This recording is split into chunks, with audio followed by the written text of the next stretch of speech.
ಎಲ್ಲರಿಗೂ ನಮಸ್ಕಾರ. D K Ramesh ಮಾತಾಡ್ತಾ ಇರೋದು. ಕೊನೆವರೆಗೂ ಈ ವಿಡಿಯೋನ ನೋಡಿ ಚೆನ್ನಾಗಿದೆ ಅನ್ಸಿದ್ರೆ 4 ಜನಕ್ಕೆ ಇದನ್ನ ಶೇರನ್ನು ಮಾಡಿ. ನಾನು ಈ ಒಂದು ಯೂಟ್ಯೂಬ್ ಚಾನಲ್ನ ಸ್ಟಾರ್ಟ್ ಮಾಡಿದ್ದು ಜನಗಳಿಗೆ ಜಾಗೃತಿ ಮೂಡಿಸೋದಕ್ಕೋಸ್ಕರ ಈ ಒಂದು ಯೂಟ್ಯೂಬ್ ಚಾನಲನ್ನು ಸ್ಟಾರ್ಟ್ ಮಾಡಿದ್ದೀನಿ. ಓಕೆ, ಈ ಒಂದು ಜನಗಳಿಗೆ ಜಾಗೃತಿ ಮಾಡುವಂಥ ಕೆಲಸವನ್ನು ನಮ್ಮ ಮಠ ಮಂದಿರಗಳು ಮಾಡಬೇಕಾಗಿತ್ತು. ಈ ಮಠ ಮಂದಿರಗಳು ಈ ಜಾಗೃತಿ ಕೆಲಸ ಮಾಡೋದನ್ನು ಮಾಡ್ತಾ ಇಲ್ಲ. ಮುಂಚೆ ಎಲ್ಲ ಸ್ವಾಮಿ ವಿವೇಕಾನಂದ ಅವರು ಹಳ್ಳಿಗೆ ಹೋಗಿ ಜಾಗೃತಿಯನ್ನು ಮೂಡಿಸ್ತಾ ಇದ್ರು. ದೇಶ ವಿದೇಶಕ್ಕೆ ಹೋಗಿ ಇವತ್ತು ಸ್ವಾಮಿ ವಿವೇಕಾನಂದರ ಬಗ್ಗೆ ನಾವು ಅವ್ರ ಬಗ್ಗೆ ಮಾತಾಡ್ತೀವಿ ಅಂದರೆ ಅಮೇರಿಕಕ್ಕೆ ಹೋಗಿ ಅಲ್ಲಿ ನಮ್ಮ ಸಂಸ್ಕೃತಿಯನ್ನ ನಮ್ಮ ಪರಂಪರೆಯನ್ನ ಮಾತಾಡಿದ್ರು. ಇವತ್ತು ಜಗತ್ತಲ್ಲಿ ಸ್ವಾಮಿ ವಿವೇಕಾನಂದರ ಬಗ್ಗೆ ಗೊತ್ತು. ಇತ್ತೀಚಿನ ಮಠ ಮಂದಿರಗಳು ಏನಕ್ಕೆ ಸೀಮಿತ ಆಗಿದ್ದಾವೆ ಅಂದರೆ ದುಡ್ಡು ಮಾಡೋದಕ್ಕೆ ಸೀಮಿತವಾಗಿದ್ದಾವೆ, ಅವರ ಜಾತಿಗೆ ಮಾತ್ರ ಸೀಮಿತವಾಗಿದ್ದಾವೆ. ಜಾಗೃತಿಯನ್ನು ಮೂಡಿಸ್ತಾ ಇಲ್ಲ. ನಾನು ಭಾಳಷ್ಟು ನೋಡ್ತಾ ಇದ್ದೀನಿ, ಭಾಳಷ್ಟು ತಿಳಿದವರಿದ್ದಾರೆ ಮಠ ಮಂದಿರಲ್ಲಿ. ಅದರಲ್ಲಿ 1-2 ಮಠ ಮಂದಿರಗಳು ಮಾಡ್ತಾ ಇದೆ. ಅಪ್ರಿಷಿಯೇಟ್ ಯಾರೆಲ್ಲ ಮಾಡ್ತಾ ಇದ್ದಾರೆ, ಕೆಲವೊಬ್ಬರಂತೂ ಮಾಡ್ತಾ ಇದ್ದಾರೆ, ನಾನು ಅವ್ರನ್ನ ಫಾಲೋ ಮಾಡ್ತಾ ಇದ್ದೀನಿ. ಬಟ್ ಆದರೆ ಇನ್ನೊಂದಷ್ಟು ಕೆಲವೊಂದಷ್ಟು ಮಠಗಳು ಅವರು ಅವ್ರ ಕೆಲಸದಲ್ಲಿ ಬ್ಯುಸಿ ಆಗಿಬಿಟ್ಟಿದ್ದಾರೆ. ಓಕೆನಾ. ಇವತ್ತು ಮಠ ಮಂದಿರಗಳು ನಮಗೇನು ಸಂದೇಶನ ಕೊಡಬೇಕು ಅದು ತದ್ವಿರುದ್ಧ ಸಂದೇಶನ ಕೊಡ್ತಾ ಇದ್ದಾರೆ.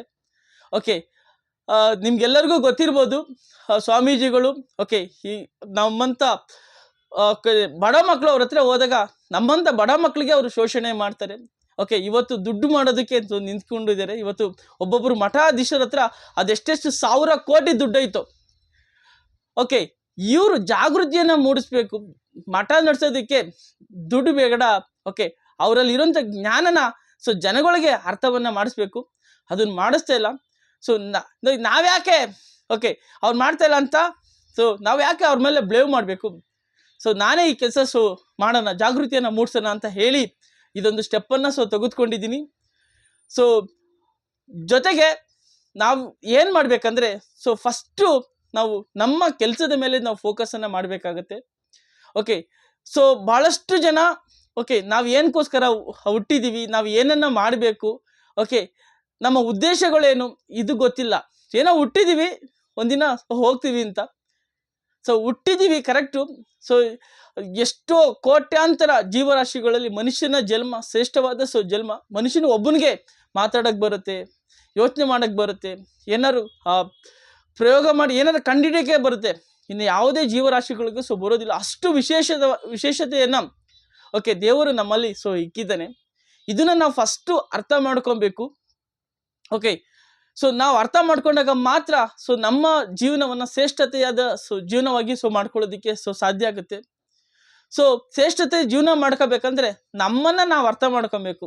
ನಾನು ಯಾರು, ಏನಕ್ಕೋಸ್ಕರ ಬಂದಿದ್ದೀನಿ, ನಾನು ಏನನ್ನ ಮಾಡ್ತಾ ಇದ್ದೀನಿ, ಏನನ್ನ ಮಾಡಬೇಕು ಅಂತ. ಹುಟ್ಟುತ್ತಾರೆ, ಸಾಯ್ತಾರೆ. ಹುಟ್ಟು ಸಾವು ಎಲ್ಲರಿಗೂ ಸಹಜ. ಆ ಹುಟ್ಟು ಸಾವಿನ ಮಧ್ಯೆ ನಂದಂತ ಏನು ಮಾಡ್ತೀನಿ ಅದೇ ನಮ್ಮ ಇತಿಹಾಸ ಅಂತ ಹೇಳ್ತಾರೆ. ಸ್ವಾಮಿ ವಿವೇಕಾನಂದರು ಹುಟ್ಟಿದ್ರು, ಅವರು ತೀರಿದ್ದಾರೆ. ಆ ಹುಟ್ಟು ಸಾವಿನ ಮಧ್ಯೆ ಏನೇನೋ ಸಾಧನೆ ಮಾಡಿದ್ದಾರೆ. ಇವತ್ತು ಜಗತ್ತಿಗೆ ಹೇಗೆ ಇರಬೇಕು, ಹೇಗೆ ಬದುಕಬೇಕಂತ ಅವರು ಸಾರಿ ಹೇಳಿದ್ದಾರೆ. ಕುವೆಂಪು ಅವರು ಎಂತೆಂಥ ಅದ್ಭುತವಾದಂಥ ಬುಕ್ಕನ್ನು ಬರೆದಿದ್ದಾರೆ. ಜ್ಞಾನಪೀಠ ಪ್ರಶಸ್ತಿಗಳು ಬಂದಿದೆ. ಇವ್ರ ಬಗ್ಗೆ ನಾವು ಮಾತಾಡ್ತೀವಿ. ಈ ಥರ ಮಹಾನ್ ಸಾಧಕರಿದ್ದಾರೆ. ಬಸವಣ್ಣವರು ಜಾತಿ ಇವತ್ತು ನಾವು ಏನಾಗ್ಬಿಟ್ಟಿದೆ ಅಂದರೆ ಜಾತಿಲಿ ಭಾಳಷ್ಟು ತಲೆ ಕೆಡಿಸ್ಕೊಬಿಟ್ಟಿದ್ವಿ. ನೋಡಿ, ಈ ಭೂಮಿ ಹುಟ್ಟಿದ್ಮೇಲೆ ಮನುಷ್ಯ ಹುಟ್ಟಿದ್ವಿ. ಮನುಷ್ಯ ಹುಟ್ಟಾದ್ಮೇಲೆ ಮುಂಚೆ ಯಾವ ಜಾತಿ ಇತ್ತು? ಯಾವ ಜಾತಿನೂ ಇಲ್ಲ. ಮನುಷ್ಯ ಜಾತಿ ಅಷ್ಟನ್ನೇ ಇದ್ದಿದ್ದು. 2 ಜಾತಿ. ಜಾತಿಲಿ 2 ಜಾತಿ. ಒಂದು ಮನುಷ್ಯರ ಜಾತಿ, ಇನ್ನೊಂದು ಪ್ರಾಣಿ ಪಕ್ಷಿಗಳ ಜಾತಿ. ಅಂದರೆ 2 ಜಾತಿ ಇರೋದು. ಇದನ್ನು ನೀವು ಅರ್ಥ ಮಾಡ್ಕೊಳ್ಳಿ. ನಾವು ಹಾವು ಜಾತಿ, ಕಿಳಜಾತಿ, ಮೇಲ್ಜಾತಿ, ಈ ಥರ ನಾವು 28 ಪಂಗಡಗಳನ್ನು ಮಾಡಿಕೊಂಡು ನಮ್ಮನ್ನು ನಾವು ಹೊಡ್ಕೊಂಡ್ಬಿಟ್ಟಿದ್ದೀವಿ.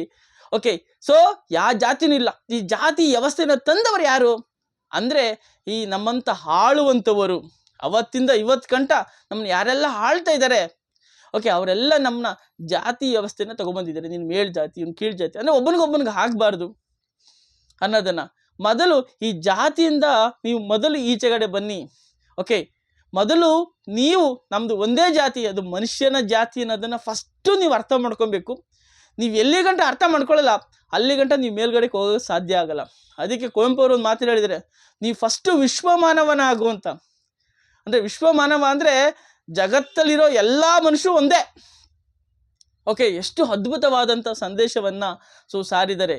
ಓಕೆ, ಫಸ್ಟು ನಾವು ಜಾತಿಯಿಂದ ಈಚೆ ಕಡೆ ಬರಬೇಕು. ಓಕೆ, ನಮ್ಮ ಜಾತಿ ಬರೋದು ನಾವು ಮಾಡುವಂಥ ಕೆಲಸದಲ್ಲಿ. ಓಕೆನಾ?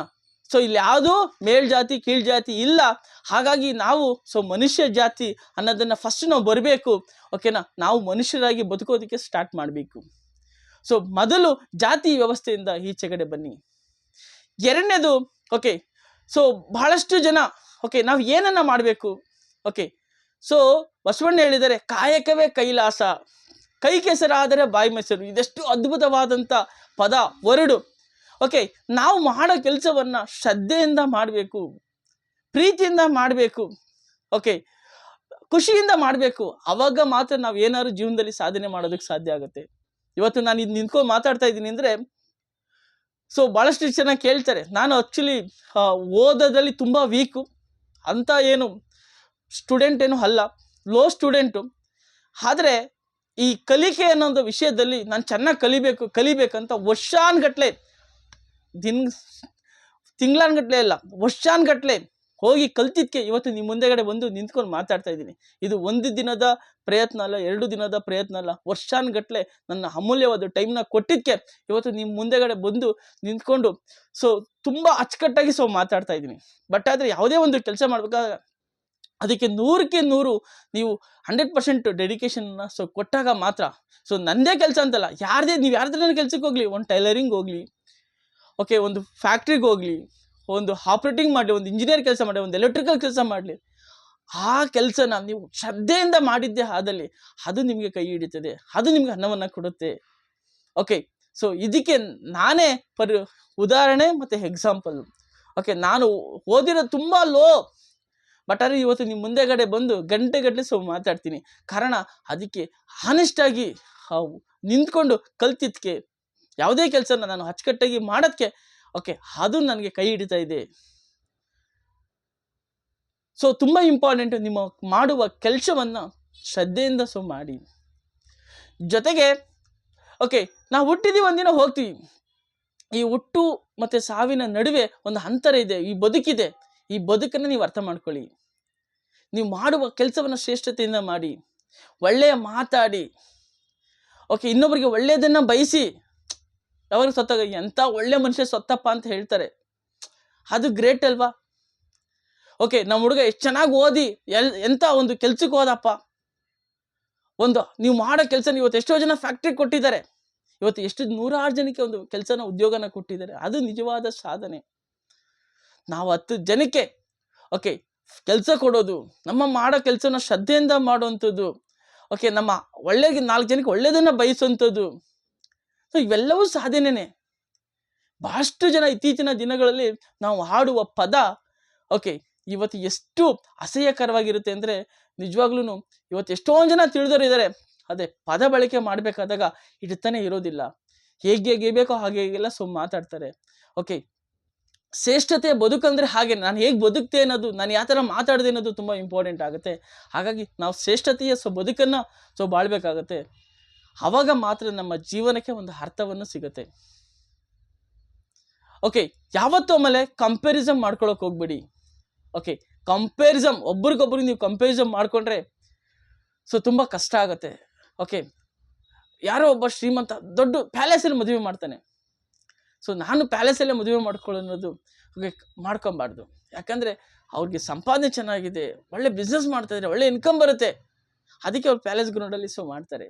ನನ್ನ ಸಂಪಾದನೆ ಏನಿದೆ, ಓಕೆ, ಯಾವಾಗಲೂ ಏನಂದರೆ ನಮ್ಮ ಸಂಪಾದನೆ ತಕ್ಕಂತೆ ನಾವು ಖರ್ಚನ್ನು ಮಡಿಕೋಬೇಕು. ಆವಾಗ ಮಾತ್ರ ನಾವೇನಾಗುತ್ತೆ ಜೀವನದಲ್ಲಿ ಏನಾದರೂ ಸಾಧನೆ ಮಾಡೋಕ್ಕಾಗತ್ತೆ, ಅಚ್ಚುಕಟ್ಟಾಗಿ ಜೀವನ ಮಾಡೋಕ್ಕಾಗತ್ತೆ. ಕಂಪ್ಯಾರಿಸಮ್ ಮಾಡ್ಕೋಬಾರ್ದು.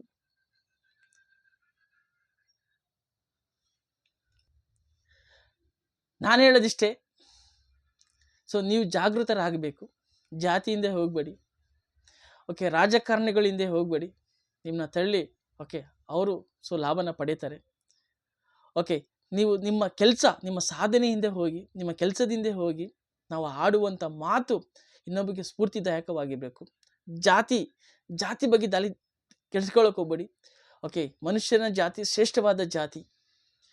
ಓಕೆನಾ, ಸಾಧನೆ ಬಗ್ಗೆ ಹೋಗಿ ಆದಷ್ಟು ನಾನು ಹೇಗೆ ಬದುಕ್ತೆ ಅನ್ನೋದನ್ನು ಇನ್ನೊಬ್ಬರಿಗೆ ಸ್ಫೂರ್ತಿಯಾಗಿ ತಗೋಬೇಕು. ಭಾಳಷ್ಟು ಜನ ಎಣ್ಣೆ ಹೊಡಿಯೋದು, ಸಿಗರೇಟ್ ಸೇದೋದು, ಓಕೆನಾ, ಇದೇ ನಮ್ಮ ಓಕೆ ಹುಟ್ಟೋದು ಒಂದ್ಸಲಿ ಸಾಯೋದು ಒಂದ್ಸಲಿ ಎಲ್ಲ ಥರ ಎಂಜಾಯ್ಮೆಂಟ್ ಮಾಡ್ಬೇಕಂತ ಅಂದ್ಕೊಳ್ತಾರೆ. ಅದೆಲ್ಲ ನಾವು ಹೇಗೆ ಬದುಕಿದ್ವಿ, ಇನ್ನೊಬ್ಬರಿಗೆ ನಾವು ಯಾವ ಥರ ಆದರ್ಶವಾಗಿ ಬದುಕಿದ್ವಿ ಅನ್ನೋದು ತುಂಬ ಇಂಪಾರ್ಟೆಂಟ್ ಆಗುತ್ತೆ. ಸೊ ಈ ಥರ ನಿಮ್ಮನ್ನ ಎಜುಕೇಟೆಡ್ ಮಾಡೋದೇ ನನ್ನ ಮೂಲ ಉದ್ದೇಶವಾಗಿದೆ. ಹಾಗಾಗಿ ಒಂದು ಅತ್ಯುತ್ತಮ ಮೌಲ್ಯವರ್ಧಕವಾದಂಥ ವೀಡಿಯೋಗಳನ್ನ ಮಾಡ್ತೀನಿ. ನಿಮಗೆ ವಿಡಿಯೋ ಚೆನ್ನಾಗಿದ್ದು ಇನ್ನೊಬ್ರಿಗೆ ಶೇರ್ ಮಾಡಿ, ಚೆನ್ನಾಗಿದೆ ಅನಿಸಿದ್ರೆ ಮಾತ್ರ ಶೇರ್ ಮಾಡಿ. ನನ್ನಲ್ಲಿ ಏನಾದ್ರು ಸಣ್ಣ ಮಿಸ್ಟೇಕ್ ಇದ್ದರೆ ದಯಮಾಡಿ ಕ್ಷಮಿಸಿ. ಯಾಕಂದರೆ ನಾನು ಓದಿರೋದು ಸ್ವಲ್ಪ ಕಮ್ಮಿ, ಕೆಲವೊಂದು ವರ್ಡ್ಸಲ್ಲಿ ತಪ್ಪಾಗಿದ್ದರೆ ಕ್ಷಮೆ ಇರಲಿ. ನನ್ನ ಉದ್ದೇಶ ಇಷ್ಟೇ, ಪ್ರತಿಯೊಬ್ಬರು ಜಾಗೃತರಾಗಿ ಮಾಡಬೇಕು. ಓಕೆ, ಇದೇ ನನ್ನ ಮೂಲ ಉದ್ದೇಶವಾಗಿದೆ. ಹಾಗಾಗಿ ಈ ಒಂದು ಯೂಟ್ಯೂಬ್ ಚಾನಲನ್ನು ಸ್ಟಾರ್ಟ್ ಮಾಡಿದ್ದೀನಿ. ಓಕೆ, ನಾವು ಬದುಕಿದ್ವಿ, ಎಷ್ಟು ದಿನ ಬದುಕಿದ್ವಿ ಅನ್ನೋದು ಇಂಪಾರ್ಟೆಂಟ್ ಅಲ್ಲ, ನಾವು ಹೇಗೆ ಬದುಕಿದ್ವಿ ಅನ್ನೋದು ತುಂಬ ಇಂಪಾರ್ಟೆಂಟ್ ಆಗುತ್ತೆ. ಹಾಗಾಗಿ ಈ ಥರ ಮಹಾನ್ ಸಾಧಕರನ್ನು ನೀವು ಆದರ್ಶವಾಗಿ ತೆಗೆದುಕೊಳ್ಳಿ. ಸ್ವಾಮಿ ವಿವೇಕಾನಂದರಾಗಿರ್ಬೋದು, ಓಕೆ ಬಸವಣ್ಣ ಆಗಿರ್ಬೋದು, ಅಕ್ಕ ಮಹಾದೇವಿ ಆಗಿರ್ಬೋದು, ಓಕೆ ಒನಕೆ ಓಬವ್ವ, ಓಕೆ ಕಿತ್ತೂರಾಣಿ ಚೆನ್ನಮ್ಮ, ಈ ಥರದ ಮಹಾನ್ ಸಾಧಕರಿದ್ದಾರೆ. ಆ ಥರ ವ್ಯಕ್ತಿಗಳನ್ನ ನೀವು ಆದರ್ಶವಾಗಿ ತೆಗೆದುಕೊಂಡಾಗ ಮಾತ್ರ ನಿಮ್ಮ ಬಂಗಾರವಾಗುತ್ತೆ. ನನ್ನ ಹತ್ರ ಎಷ್ಟು ದುಡ್ಡಿದೆ ಅನ್ನೋದು ಇಂಪಾರ್ಟೆಂಟ, ನನ್ನ ಹತ್ರ ಎಷ್ಟು ಮಾನವೀಯತೆಯ ಗುಣಗಳಿದೆ ಅನ್ನೋದು ತುಂಬ ಇಂಪಾರ್ಟೆಂಟ್ ಆಗುತ್ತೆ. ಹಾಗಾಗಿ ಮಾನವೀಯತೆಯ ಗುಣಗಳನ್ನ ಬೆಳೆಸ್ಕೊಳ್ಳಿ. ಸೊ ನನ್ನ ಉದ್ದೇಶ ಓಕೆ, ಸೊ ನಿಮ್ಮನ್ನೆಲ್ಲರೂ ಜಾಗೃತಿ ಮಾಡೋದು. ಏನು ಮಠ ಮಂದಿರಗಳು ಏನು ಮಾಡೋಕ್ಕಾಗಲ್ಲ ಅದನ್ನು ನಾನು ಮಾಡಬೇಕಂತ ಈ ಒಂದು ಚಾನಲ್ನ ಸ್ಟಾರ್ಟ್ ಮಾಡಿದ್ದೀನಿ. ಪ್ರತಿಯೊಬ್ಬರು ಸಪೋರ್ಟ್ ಮಾಡಿ ಅಂತ ಹೇಳ್ತಾ ನನ್ನ ಮಾತನ್ನು ಮುಗಿಸ್ತಾ ಇದ್ದೀನಿ. ಎಲ್ಲರಿಗೂ ಒಳ್ಳೆಯದಾಗಲಿ. ಜೈ ಹಿಂದ್, ಜೈ ಕರ್ನಾಟಕ ಮಾತೆ.